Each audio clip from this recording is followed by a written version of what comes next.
రద్దు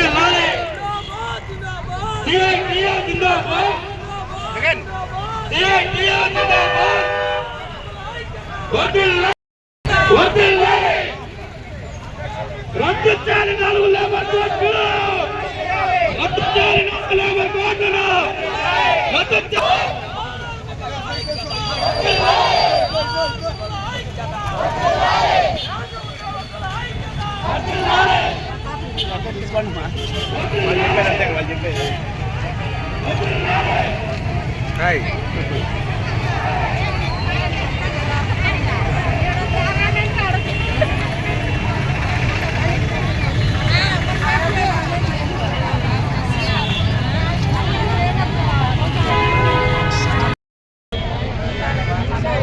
ఈ రోజు దేశవ్యాప్తంగా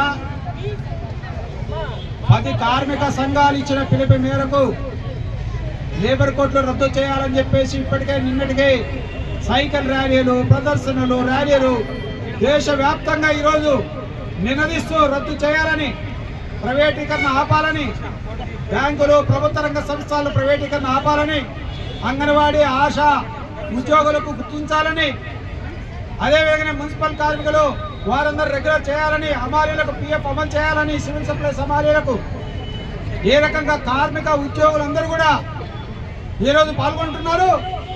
ఈరోజు కార్మిక సమస్యలే కాకుండా ఈరోజు మా నినాదాల్లో రైతు గిట్టుబాటు ధర కల్పించాలి, రైతు విత్తన చట్టాన్ని రద్దు చేయాలి, ఏదైతే ప్రమాదకరంగా ఈరోజు చేసిందో విద్యుత్ సవరణ చట్టాన్ని, స్మార్ట్ మీటర్లు రద్దు చేయాలి, విద్యుత్ సవరణ చట్టం రద్దు చేయాలి, జాతీయ ఉపాధి హామీ పథకాన్ని ఈరోజు నిర్వీర్యం చేసి ఈరోజు గాంధీ చెప్పిన గాడ్సే పార్టీ ఈరోజు అధికారంలో ఉంది కేంద్రంలో. వారు గాంధీ మాట ఉచ్చరించడానికి కూడా వాళ్ళకి, అందుకనే గాంధీ పేరు మార్చి ఈరోజు ఉపాధి పనిని వీరాంజీ అని చెప్పేసి నిర్వీర్యం చేస్తుంది. రాష్ట్ర ప్రభుత్వం 40% భరించాలంట, గతంలో 10% ఉండేది. అంటే దాన్ని మూసిపెట్టడానికి ఈరోజు ప్రయత్నం చేస్తా ఉంది. రైతులు అప్రూవ్ చేయమంటే 12,50,000 కోట్లు పోయిన పార్లమెంటులో అత్యధికమైనటువంటి కోటీశ్వర్లకు వాళ్ళకి అప్పులు రద్దు చేయడం జరిగింది. అందుకనే ఈరోజు దేశవ్యాప్తంగా ర్యాలీ నినదిస్తాం, వెనక్కి తీసుకోమని వాటిని రద్దు చేయమని చెప్పేసి ఈరోజు CI2 రాష్ట్ర కమిటీగా మేము డిమాండ్ చేస్తున్నాం.